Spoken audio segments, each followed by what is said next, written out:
In this study, the book that we love, we are looking at why God gave us the Bible.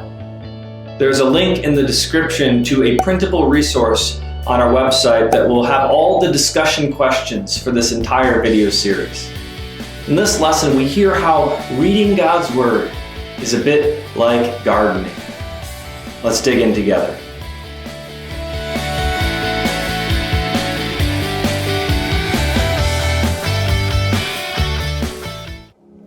Spring is planting season.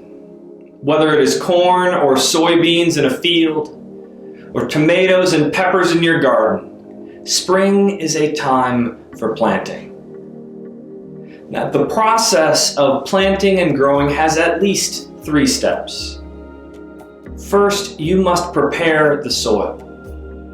Sometimes the soil is hard and packed, so you take a shovel or hoe to break it up.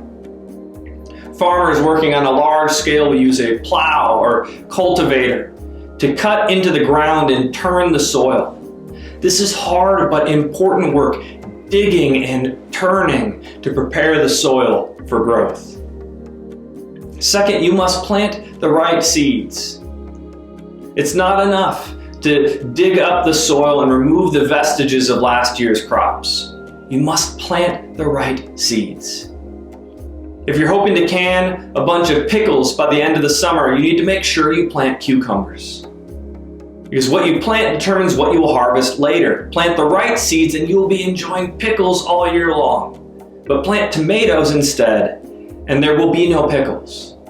What you plant determines what you will harvest. And third, you must remove the weeds that will come up. Every garden or field will get weeds. Weeds grow in the same soil right alongside and sometimes choking out the good plants. But they don't produce anything good. The weeds should be removed, and this is best done sooner than later. Right after my first child was born, my wife and I had a garden. We had planted but struggled to find enough time to weed with a newborn child. Early in the spring, even a couple days without weeding meant our plants started to get overwhelmed and we wanted to give up. It was not a good year for our garden.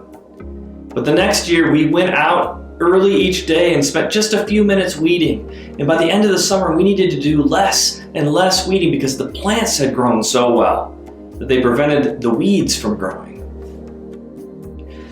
Planting and growing has at least 3 steps. First, you must prepare the soil.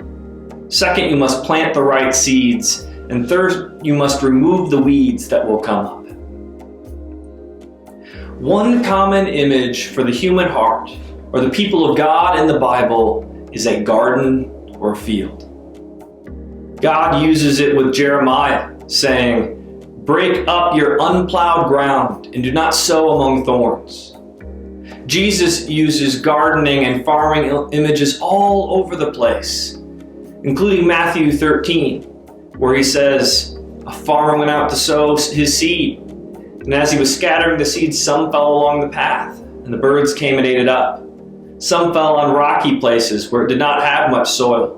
It sprang up quickly because the soil was shallow. But when the sun came up, the plants were scorched, and they withered because they had no root. Other seeds fell among thorns, which grew up and choked the plants. Still other seed fell on good soil, where it produced a crop, 160 or 30 times what was sown. Whoever has ears, let them hear." And our forebear, John Calvin, echoes Jesus' parables when he talks about how God's Word should function in our lives. He says, "For errors can never be uprooted from human hearts until true knowledge of God is planted therein." Our hearts are full of the weeds of errors. They've taken over the garden. Part of what happens when we read God's Word is that God pulls up the weeds of error in our hearts. Those untruths we have let grow in our minds, and those twisted desires we've let grow in our hearts, God uproots and removes through His Word. In addition to pulling weeds, in order to grow as disciples of Jesus, we need to read God's Word to prepare the soil. Sometimes when we are reading the Bible, it can feel uncomfortable. like God is digging right into our hearts and turning things upside down. Like a plow cutting furrows in a field, God, through His Word, cuts and flips our lives in order to prepare the soil for growth. But God's Word also plants the seeds of truth in us. Calvin is right that it's not enough just to tear up the weeds of error, though that is important. We need to plant truth instead. Reading, studying, and meditating on God's Word works to have the right seeds planted in our hearts so that we bear good fruit for God's kingdom.